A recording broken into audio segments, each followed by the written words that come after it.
Hi, and welcome to another episode 10 of Red True Diaries. And tonight, I'm going to talk about sex matters. This book by Osho, as well as, the topic of sex matters. But first, I am going to read a random letter I happened to come across, which is really funny because I don't really, often I write a journal, but I haven't really written many just random letters. But maybe this was just a journal entry that kind of looks like a letter, but I found it amidst other letters. I was looking for some erotica letters that I used to write back and forth with a friend of mine, and I can't find those, but I did find this interesting one from April 9th, 1992. It was around 15 years old, or wow, no, 14 or 15, around then. Anyway, I think that I've become less outgoing. Before, I was very outgoing. People would admire me and want to be like me because of that. Now, I've changed in many ways, and that is one of them. I don't think I mind, but I keep remembering. Fear causes hesitation. Fear causes hesitation, and hesitation causes your worst fear to come true. And that's taken from the movie Point Break, the surfer movie with Patrick Swayze and Keanu Reeves. Yeah, I used to love it. Anyway, I've thought about that quotation, and I first ask myself, what is my worst fear? I don't know. I mean, I'm afraid of bees and sometimes the night, but nothing real. I don't fear death. It's human. We will die. I am not afraid. I guess the thing I am most afraid of is never being loved. I don't know what it feels like to have someone say, I love you, but not in words. To feel as if you'd never be alone. To live my whole life without ever being loved is my worst fear. But how does that cause hesitation? I think I see it. If someone asked me to go out with him and I hesitated for fear of being a fool, my worst fear could arise. Putting a wall around me would make it come true. To never be loved. It's a very sad thing. I hope my fear never comes true. And it hasn't. I have definitely felt loved by others as well as loved others. But most importantly, and what I'd like to highlight, is the importance of loving yourself and doing these things for yourself.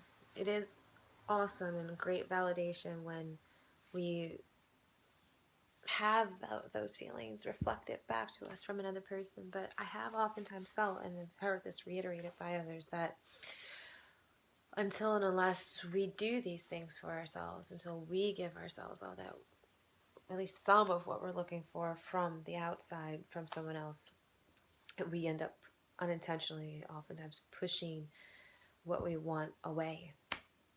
So oftentimes, a good tip is to do many of the things for yourself you would like someone else to do for you, and start from there and just let it feed itself. So, okay, and I'd like to read a few paragraphs from Sex Matters. Osho is a fantastic writer, an Indian writer. I believe there are more of his writings in India. The only other thing than any other author, like they're saved in their library, and the only other author that compares is I think the Upanishads, the Bhagavad Gita. No, the Bhagavad Gita is one book, but the Upanishads is a collection. The Vedas, that's it. They consider it, a secret, a national treasure, which is pretty incredible. And actually, there's a quote in this bookmark I wanted to read from one of my favorite books called Hope for the Flowers. And the quote is, "How does one become a butterfly?" she asked. And the answer is, You must want to fly so much that you are willing to give up being a caterpillar. Reminds me of another quote that I don't know who said, but just when the caterpillar thought the world was over, it became a butterfly. One of the impediments to people orgasming at times, especially, well, women, I don't think this is an impediment for men, but is to surrender and to get over the fear of losing control and giving up the familiar. I have read that some people liken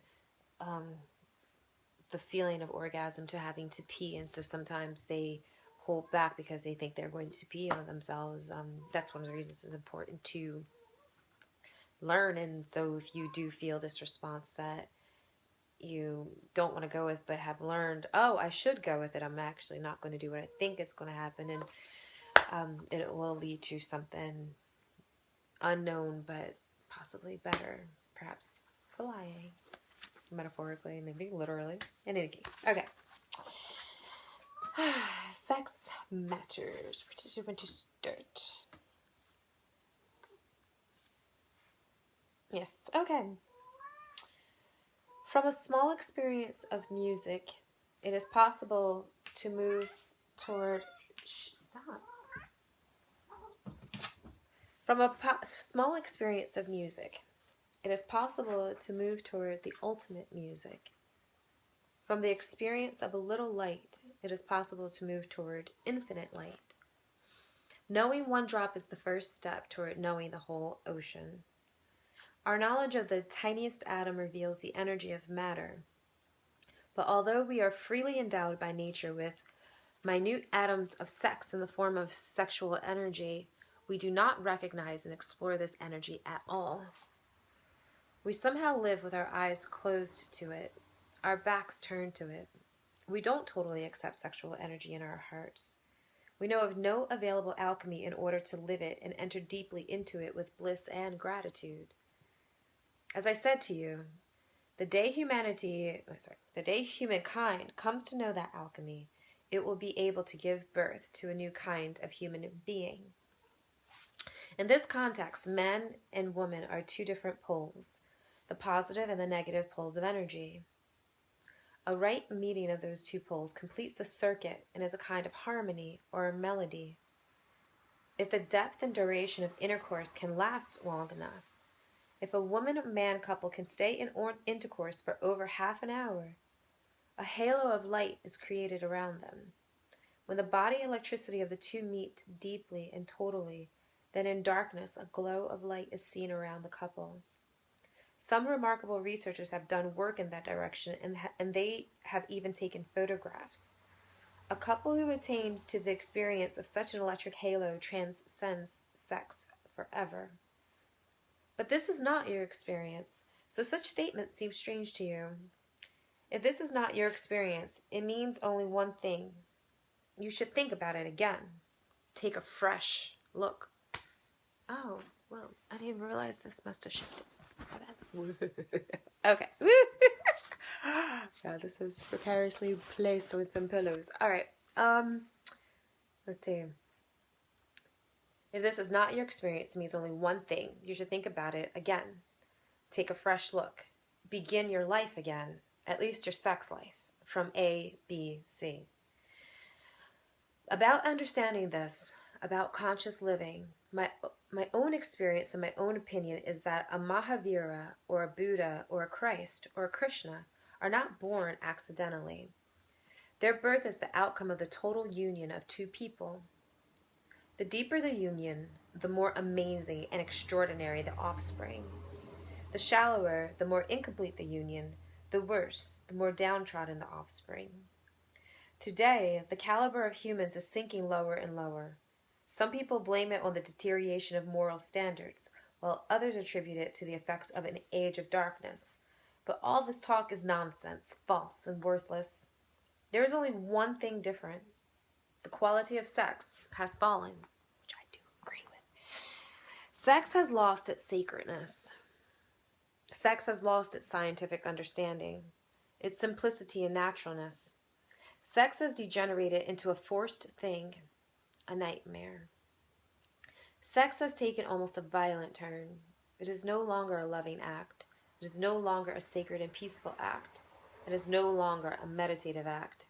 And because of this, humanity will go on falling downward. If a sculptor is making a statue and he is drunk, okay, wrapping this up now. If a sculptor is making a statue and he is drunk, do you expect him to create a beautiful work of art? If a dancer is full of anger, is in a restless and worried state of mind, do you expect an inspired performance from the dancer? The quality of anything we do depends on what state of mind we are in. In this regard, sex has been the most neglected area of our lives. And the wonder of wonders is that this is the phenomenon on which the procreation of life depends, through which new children, new souls enter this world. That's deep. He is deep. Man. I don't agree with every point that he makes, and I think there are some blanketed statements, such as, there are always exceptions to the rule, but I get what he's saying. It's an issue that is important to address. Many of us could be more mindful and more loving and more intimate, but things have definitely turned in many ways for the worse in this regard. And fun is great, exploration is fantastic, but I do believe it is important to contemplate and at least at times work on the magical and the sacred energy that is generated through sexual energy and the sexual experiences with oneself as well as with others. More on that to come. So, thank you for watching. I love you and have a wonderful